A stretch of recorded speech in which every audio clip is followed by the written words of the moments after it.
Hi, let me show you how to customize text notification sounds on Samsung Galaxy A36.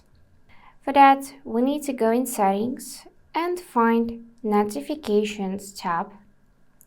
After that, click on Advanced Settings, scroll a bit down and enable to manage notification categories for each app.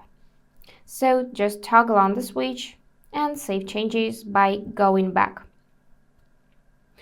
Now, I want you to go in Google Messages app, tap on your profile icon, go in its settings, and of course pick notifications.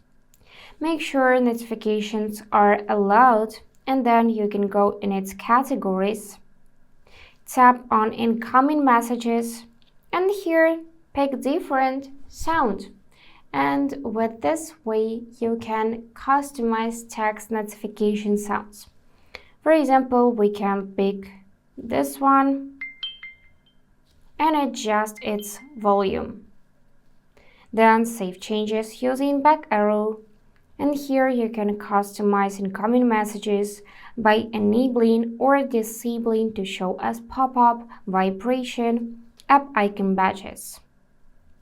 And that's it for today. If this video was helpful, please subscribe, like, and comment. And I wish you all the best. Bye bye.